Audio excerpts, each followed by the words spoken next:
দেখো এটি হলো আমাদের আজকে ধানবাদের চতুর্থ দ্রষ্টব্য স্থান। এটির নাম হলো তোপচাঁচি লেক।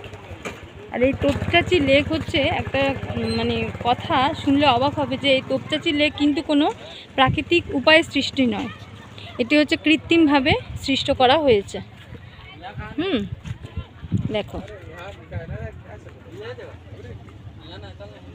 কৃত্রিমভাবে সৃষ্টি হলো, এর কিন্তু সৌন্দর্য কিন্তু অপরিসীম। দেখো চতুর্দিক পাহাড়ে ঘেরা একটি লেক। এখান থেকেও কিন্তু এখানে মানুষদের জল সরবরাহ করা হয়ে থাকে।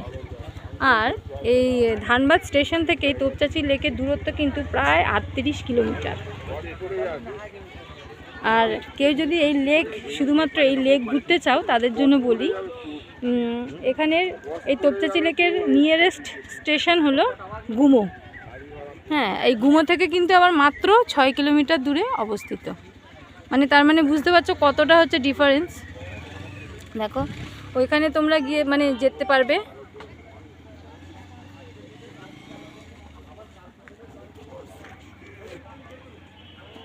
আর এই গুমো স্টেশনের একটি ঐতিহাসিক গুরুত্বপূর্ণ কথা হলো যে তোমরা শুনলে অবাক হবে যে 1941 সালে এই গুমো স্টেশন থেকে কিন্তু আমাদের মানে কি বলবো দেশপ্রেমিক হিরো যাকে বলে নেতাজি সুভাষচন্দ্র বসু এই ভারত ছেড়েছিল।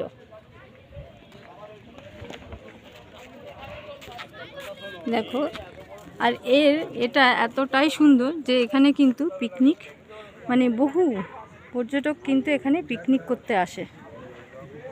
দেখো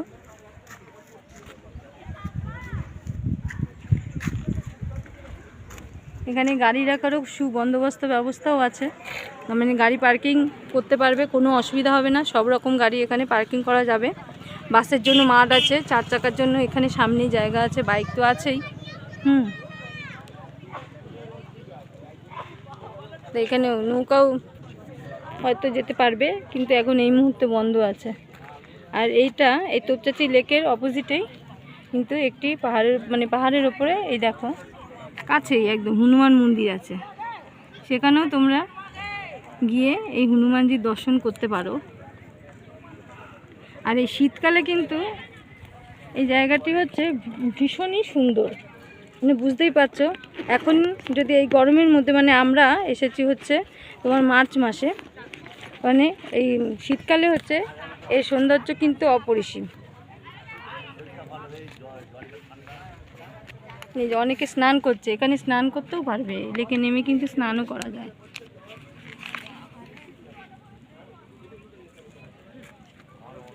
আর এই লেকটি কিন্তু তৈরি করা হয়েছিল 1915 থেকে 1924 সালে।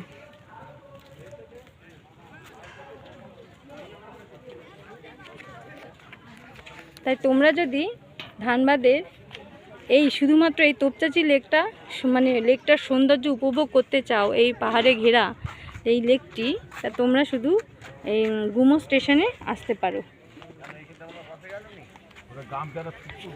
আর হ্যাঁ, আরও একটি কথা হচ্ছে যে আমরা যে ট্রেনে করে এসেছি, আমাদের ট্রেন নম্বর ছিল হচ্ছে 12339। ট্রেনটার নাম হলো কোলফিল্ড এক্সপ্রেস, সেকেন্ড সিটিং অবশ্যই। আর মাথা পিছু কিন্তু 135 টাকা করে। আচ্ছা, আর আমাদের মানে হাওড়া থেকে ট্রেনটি এসেছিল। আর আমাদের যাওয়ার ট্রেন হচ্ছে 11447, সেটি হলো স্লিপার কোচ। আর সে টিকিটের ভাড়া হচ্ছে 195 টাকা। তাহলে চলো বন্ধুরা, এই লেকটা সৌন্দর্য উপভোগ করতে অবশ্যই কিন্তু তোমাদের এখানেই আসতে হবে, ঠিক আছে? দেখো যত দেখবে ততই মন ভালো হয়ে যাবে, বিশেষ করে যারা এরকম পরিবেশ তোমরা পছন্দ করো তাদের তো খুবই ভালো লাগবে। তাহলে চলো এবারে আমরা পরের যে দেখার জিনিস আছে সেখানে গিয়ে আবার তোমাদের দেখাবো আমাদের ভিডিওর মাধ্যমে।